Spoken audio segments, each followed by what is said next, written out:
Another game, another win for the Golden State Warriors since trading for Jimmy Butler. And just like we all expected would happen when the Dubs traded for Jimmy Butler, Stephen Curry and Jimmy Butler would be perfect second and third options to the real superstar on this team, Gary Payton II. But seriously, this team is different, and this was another perfect example of that, because it wasn't Steph Curry or Jimmy Butler that led the scoring in the Dubs win against Portland. It was GP2, and this game will be highlighted for his career-high 26 points, and rightfully so, but this shouldn't be a surprise. Well, 4 threes in the first half was definitely a surprise, but if you have been watching the Warriors since the Jimmy Butler trade, GP2 has been at a different level. He looks bouncier, he looks healthier, and honestly, it feels like every single player on this team, from Steph to Guy Santos and Quinton Post,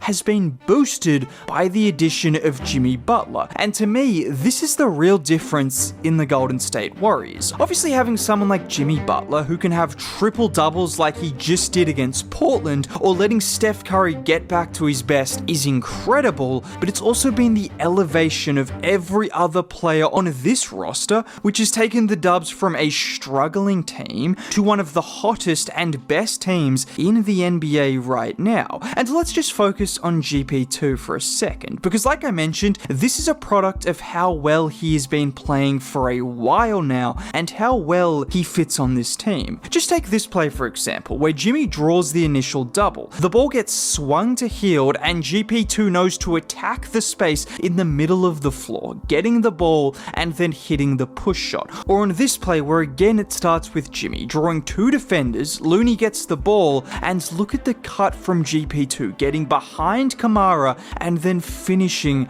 at the rim. And it's easy to see a few clips or look at GP2's numbers and think all he does is get easy buckets off cuts, but it's more than that. He has a genuine skill set of a big man. You will see him hit push shots, hit hook shots. He even hit a spin move with his back to the basket against Scoot Henderson. He might not have the most usual skill set for someone his size, but that doesn't diminish his ability and how rare he is and how he makes it work, in particular in this Warriors system. And then sometimes he does things like this, where he misses the initial dunk, and then whilst he's falling down, he manages to throw it in. That takes touch and skill, which GP2 just doesn't get enough credit for. I mean, just look at Steph's reaction. He knows how ridiculous that is. And then not to mention, outside of his ability to score, utilizing Steph and Jimmy's gravity and playmaking, he can also playmake himself. When he gets in those 4-on-3 situations with Steph Curry drawing 2 defenders, or sometimes Jimmy Butler drawing 2 defenders, he's worked in those situations. He has guard-like skills, which we forget. He can play in that mini Draymond kind of role. And this is really important because over the last few weeks, we've seen Jimmy and Draymond build a really nice chemistry, with Draymond finding him for lobs, finding him in the post, those two building a really nice chemistry, which means Steph needs someone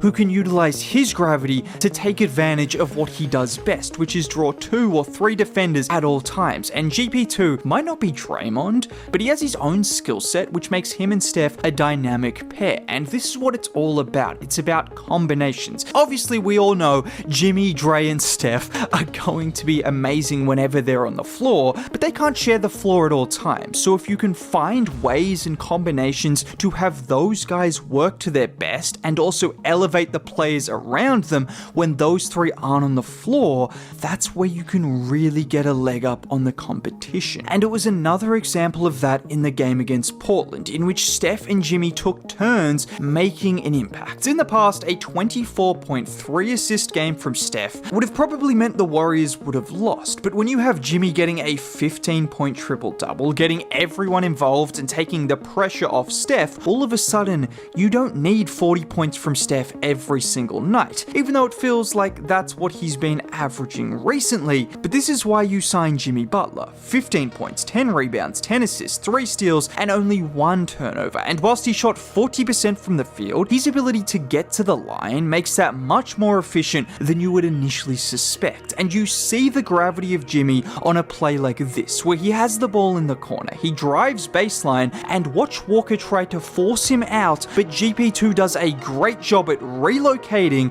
and Jimmy does a great job at finding him, and obviously GP2 doesn't miss from 3. We all know that. And just Jimmy's ability in general to draw 2 defenders, his playmaking, is the most underrated aspect of his game. You talk about the Jason Tatums, the LeBron Jameses, even Luka Doncic, who is a point guard but kind of a point forward at the same time. I'm not saying Jimmy Butler is LeBron or Luka, but he is one of the best forward playmakers we have in the league. He is someone that has put up a 40-point triple-double in the finals. We know what he can do, so he doesn't just have to score 30 points a night to impact this team. He can give you that point guard-like play, that point forward-like play that we've seen from Draymond and we've seen thrive in the Warriors system. And it's also more than just scoring for Moses Moody, because I mentioned his point of attack defense, which has been special, but at the same time, Moses Moody has developed into a consistent 15 point per game scorer. It feels like every other night he is giving you 15 or 20 points,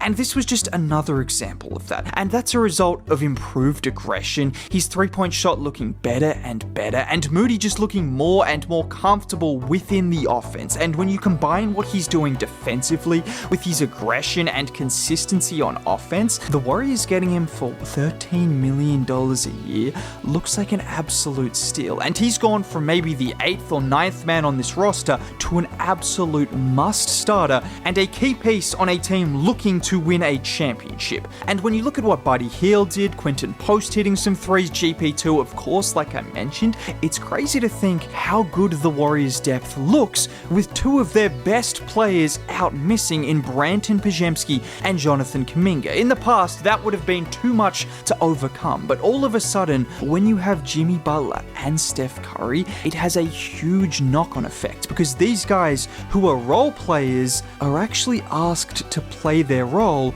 and not do more than that. And I think Buddy Hield summed up perfectly what the impact of Jimmy Butler has meant to this Warriors team and the season they were having. And I think it's time we start to realize what Jimmy Butler could mean for Jonathan Kuminga's game. We've seen how much he's elevated guys like Pods and Moody and even now Buddy. We haven't seen how he's going to look next to Jonathan Kuminga. And these are 2 guys that have similarities in their game. JK might not be as smart or as crafty as Jimmy, but his ability to use head fakes, to use pump fakes, to get to the rim, to get to the free throw line, his improved patience, his post-up game, everything about his game has gone more and more in the direction of how Jimmy Butler plays. And if he has Jimmy Butler to learn off, to learn how to get to the free throw line more, to learn how to operate as a playmaker, what he can do defensively, his patience, all of that, can you imagine the leap JK would make if he took some of what Jimmy Butler did from a mental aspect